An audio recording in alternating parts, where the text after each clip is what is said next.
It seems like everything is captured on video these days, and when a crime is committed, CCTV and other footage becomes crucial for the investigation.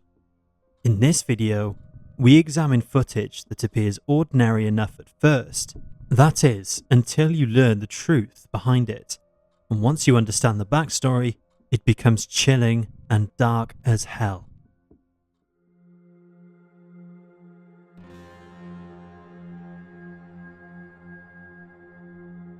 Matthew Haverly. It seemed like an ordinary interview when a reporter in Pennsylvania asked a local man about a body that had been found in a nearby creek. Matthew Haverly, who lived across the street from the crime scene, appeared to be shocked at what had happened so close to his home. Take a look. It was kind of a hit, and something happened. Something went bad, and this is like a rural area, so they just wanted to plant the body. The reporter had no idea she was speaking to the killer, and the body found in the creek was his mother. Haverly even shared his thoughts on how his mother would be concerned about the crime. My mother, she would be concerned, and probably a lot of the other neighbors would be concerned. Just a few hours after the interview, Matthew Haverly was arrested and charged with murdering his 60-year-old mother, Patricia Haverly.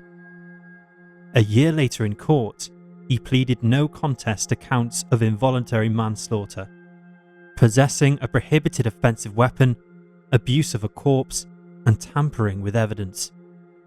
Under a deal with prosecutors, he was sentenced to 3.5 to 14 years in prison. Haverly claimed that he had been so intoxicated that he had no recollection of killing his mother, or the circumstances leading up to her demise.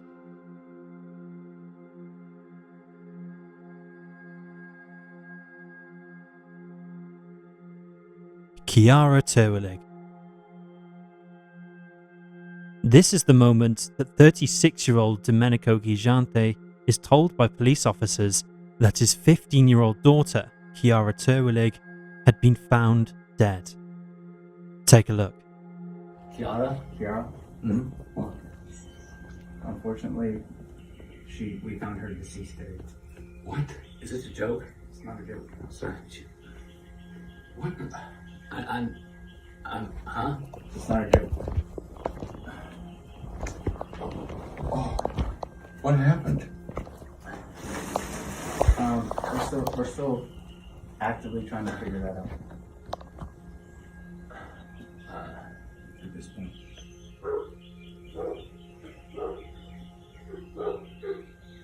Was she at school or something? What happened? Like I said, sir, unfortunately, we're still trying to figure it out. Okay. We wanted to notify the father. I had the same questions you guys. Was she home? Was she at school? Did this happen at a bus stop? Is it because of her boyfriend? Well, we'd be hoping that you would be able to help us out with that as well. Would you mind coming down to the precinct and talking with us? Not at this time. I need to process this. This is, Dominic, they need to talk to you. You need to go to... He has Asperger's, so he has a little bit of difficulty processing. That's understandable. We're trying to figure out what happened to your daughter, sir. And if you come down and talk to us, that will give us a little bit more insight. Yeah, we're trying to piece together a lot of information. You know, I got a table, the dogs are up, I could have a cigarette. I mean, like you said, I don't even know where to start with this. After Gigante went inside to get his keys, ready to accompany officers to the police station, his roommate, the man with the grey ponytail, pulled police aside and asked to be separated from Gigante as he had concerns about him. He claimed that he asked Gigante if he was responsible for his daughter's murder, to which Gigante admitted to shooting her 3 times.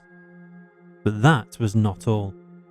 Gigante also murdered Kiarra's mother, Constance Terwillig, 35, her partner, Michael Watson, 36, as well as his daughter's grandmother, Glenda Terwillig. Police later found CCTV footage that captured Gigante's truck in the driveway of Constance's home, and audio picked up gunshots and a woman screaming. On March the 28th, 2023, Domenico Gigante was charged with 4 counts of first-degree premeditated murder and 1 count of armed burglary while inflicting great bodily harm or death, and the state filed a notice of intent to seek the death penalty for each of the first-degree premeditated murders. At the time of writing this, we can find no evidence that Gigante has received a formal sentence or been convicted of the charge.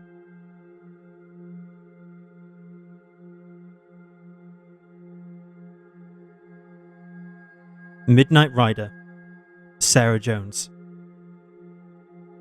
On Thursday, February the 20th, 2014, a crew were on their first day of filming the movie Midnight Rider, an American biographical drama film based on the autobiography My Cross to Bear by the singer Greg Allman.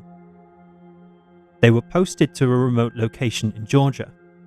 Running through the property was CSX Railroad, which included Wayne County's historic Doctortown Railroad trestle. Under the direction of Randall Miller, the crew started filming a dream sequence involving actor William Hurt on a heavy metal hospital bed on a live railroad trestle, high above the Altamaha River. The producers had assured the cast and crew that it was safe to film on the trestle. However, while they were filming, unexpectedly, a CSX freight train came around the corner at 58 miles per hour, 93 kilometers per hour, giving the cast and crew less than a minute to evacuate the filming location, and the only escape route was towards the oncoming train. Take a look at this video as the crew desperately tried to escape.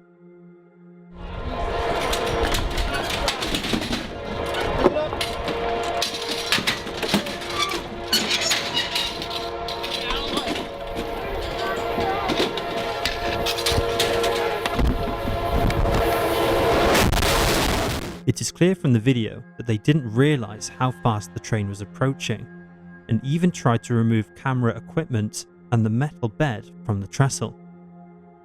The train struck and shattered the metal bed, sending shrapnel toward crew members.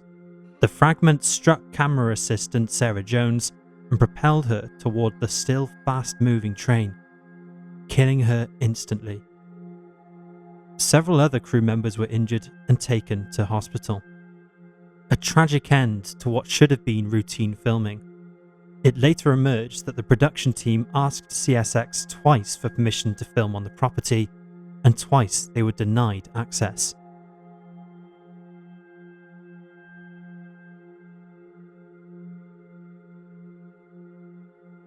Erica Hernandez mystery. On April the 17th, 2021, mother of 3, Erica Hernandez, dropped off food at her brother and sister-in-law's house in Benning Drive, southwest Houston, while her 3 children waited in the car. This is Erica caught on her brother's Ring doorbell camera as she left the house. Erica then took her children home before going to a friend's house. She left her friend's house at about 2:30 a.m.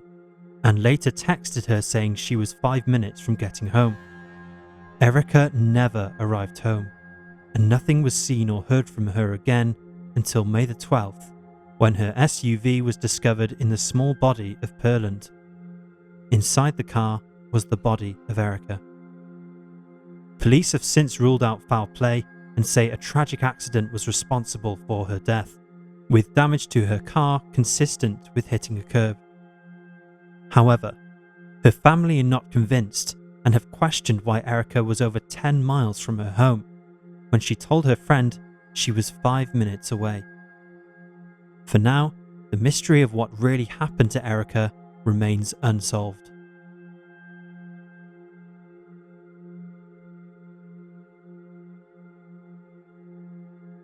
Tears of a Killer. This next footage shows Jeremy Bamber, a grieving son, brother, and uncle at the funeral of his parents, sister, and nephews, after they were tragically murdered in a mass slaughter at their home in Essex, UK. At around 3:30 a.m. on the morning of the 7th of August 1985, Bamber contacted the police, claiming his father Neville had telephoned him to tell him his sister, Sheila Caffell, had gone berserk with a rifle. When the police arrived at White House Farm, they found 5 members of the Bamber family dead. Sheila was found on the floor of her parents' bedroom with the rifle up against her throat. June was found in the same room. Sheila's 6-year-old twin sons, Nicholas and Daniel, were found dead in their beds, and Neville was found in the kitchen downstairs. The family had been shot a total of 25 times, mostly at close range. Initially, police believed Jeremy's account and that Sheila, who had recently undergone treatment for schizophrenia, was responsible for the murder-suicide. However, his girlfriend at the time became suspicious of Jeremy's odd behaviour and told what she knew to the police, who reinvestigated the crime scene and forensics and realised it would have been impossible for the slightly built Sheila to have overcome Neville in what appeared to have been a violent struggle in the kitchen. It also came to light that she had 2 shots to her head, and it was evident that she was not the killer. Jeremy, who had insisted his family were cremated, was arrested soon after the funeral. At his trial, despite his not guilty plea, he was convinced of all 5 killings, with the jury believing he committed the murders to inherit his wealthy adoptive parents' fortune. Bamber was sentenced to life imprisonment with a whole life tariff, meaning that he has no possibility of parole. He has pleaded his innocence ever since and has repeatedly applied unsuccessfully to have his conviction overturned or his whole life tariff removed. Despite his pleas, his extended family remained convinced of his guilt.